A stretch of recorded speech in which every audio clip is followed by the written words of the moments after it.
Happy New Year. I've always found the New Year, honestly, kind of depressing. It's the end of the Christmas season, and I get kind of this post-holiday letdown. I don't know if anyone else gets that. Knowing that all I have to look forward to is months of bleakness and cold and snow. When I was growing up in Canada, it was like whiteness of snow that blinded your eyes when I went outside. I would shower before going to high school, and then I had long hair back then. My hair would freeze going to the car, and the moment I walked outside, and I feel like you don't actually know cold until the snot in your nose has frozen. Who's had that feeling? Yeah, some people. Okay, maybe it used to be like that in Boston. I'll give you that. But we don't get it often anymore. And I still get that post-holiday letdown as I look at the bleakness that is January and February. Perhaps that's why the new year is a time when people make resolutions to change something about themselves. There isn't anything else to do, to look forward to, so we're free to start anew. Create a new person, ignore what's happened before, be fresh, have a blank slate.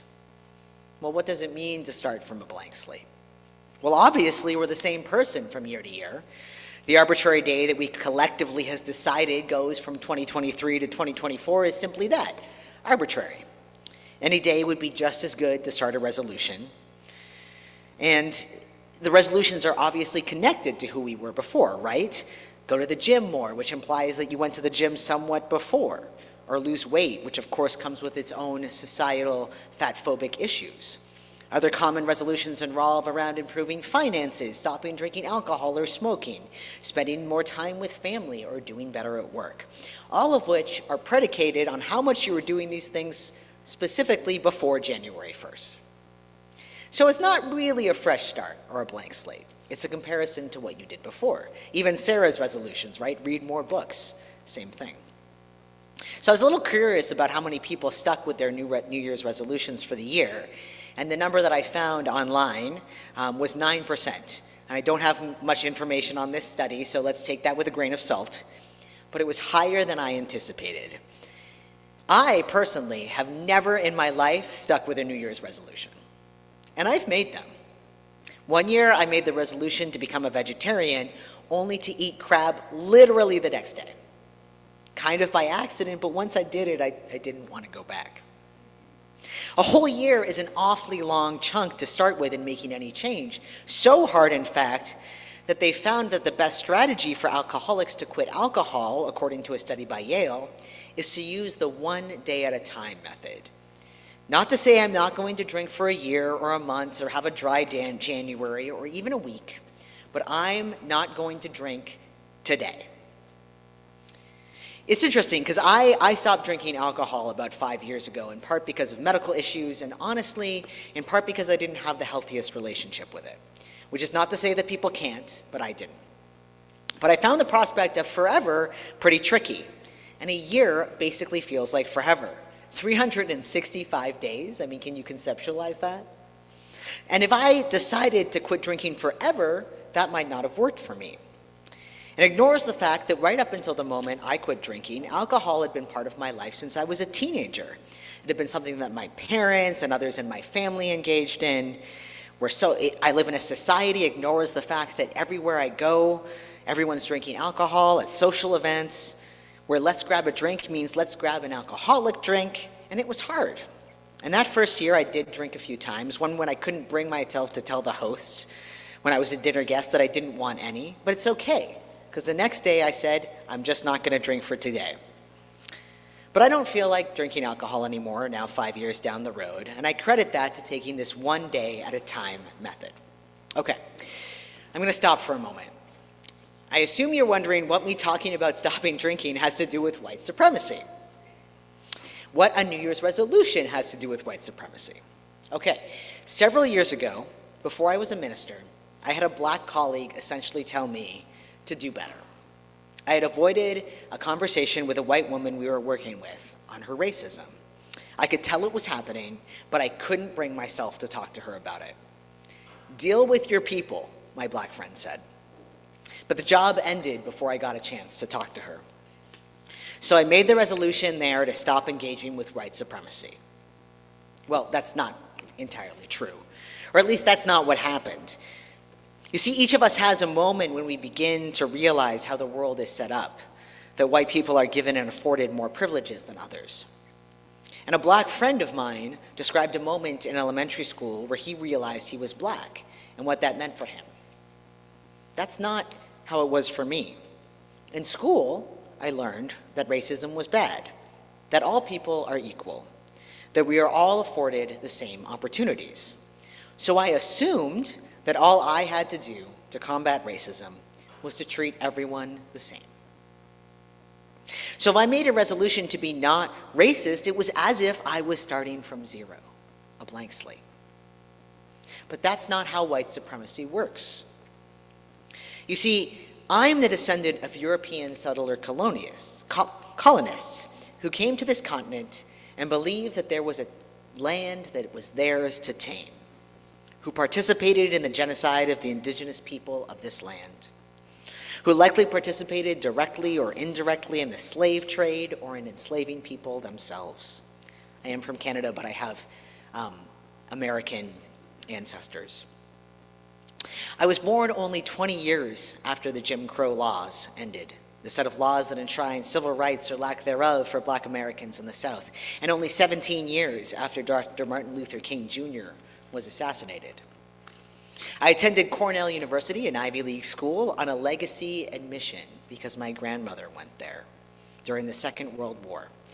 And while black students were admitted to Cornell at the time, black admission had been declining during this part of the century, making it pretty unlikely that a black person with the same grades and experience as me would have the same legacy opportunities for admission.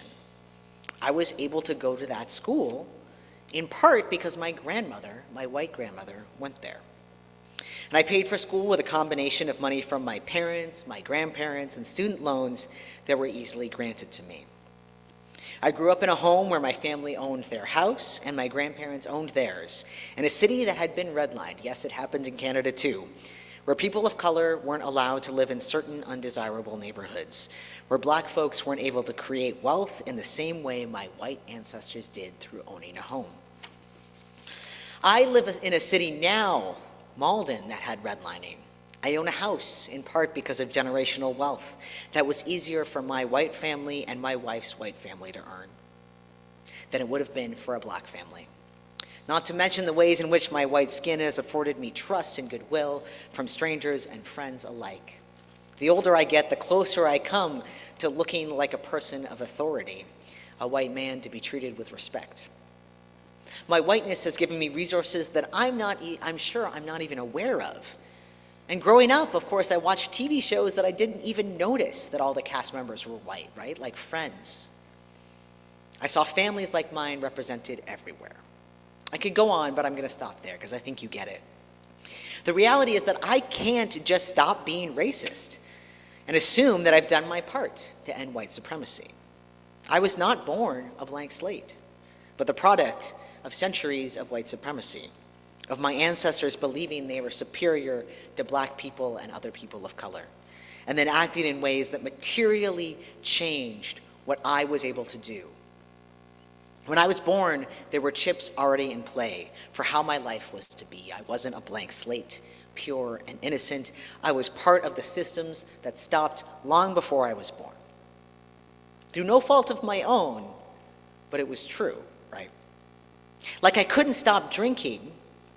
I couldn't simply stop drinking, no problem, right, without thinking about what came before. I needed to recognize the ways in which I had become dependent on white supremacy. In a world where racist comments would go undetected by me, or where I would awkwardly laugh, where I couldn't notice the disparate ways of people were being treated, where I would benefit from this system. So if I was to make a resolution to stop engaging in white supremacy, how would I even do it? So then what's my responsibility? How do I dismantle white supremacy now? Our church has a similar story to mine on a little more macro level, with a little more details filled in. We were part of the taking of the land here from the indigenous folks who lived here, just as we were part of the founding of the city of Malden. We had slaveholders who were members, Wealthy white people have donated to our congregations since people have been able to donate. We have a building and an endowment, no doubt given to us through generations of white generational wealth. Enough that you can pay for a full-time minister and many other staff positions. There's a lot of talk right now among ministers about having to be bivocational, meaning that ministers can't work full-time in a church, they have to get another job as well. And it's mostly black folks and people of color who are those folks. And though very few of us have grown up in this church, many of us have claimed it as our own.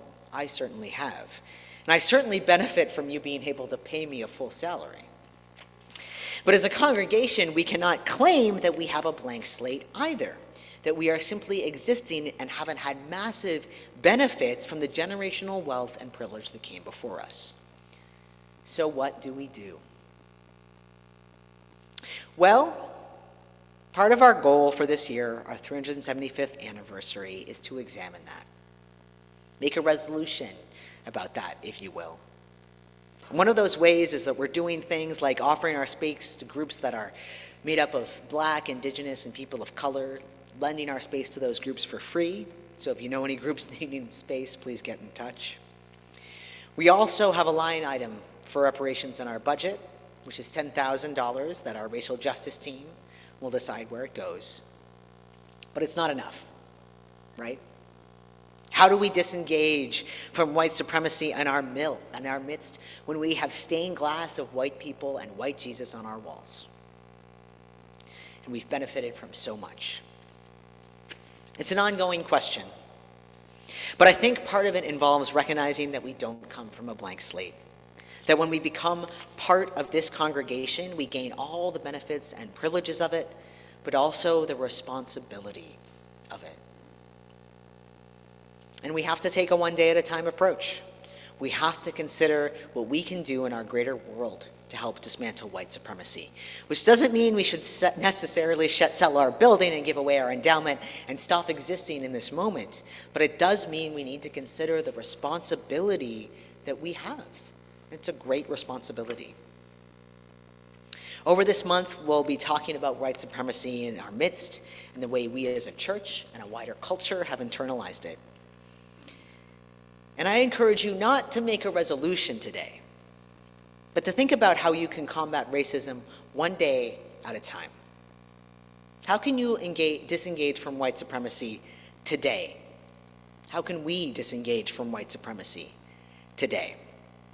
And please, please remember that here we strive for authenticity, not perfection, which means that we cannot simply be perfect in this work. We will never be perfect in this work, but that doesn't absolve us from trying. This is a long journey, and we'll be on it together as a community and as a country and as a world for probably the lives of every person in this room and online.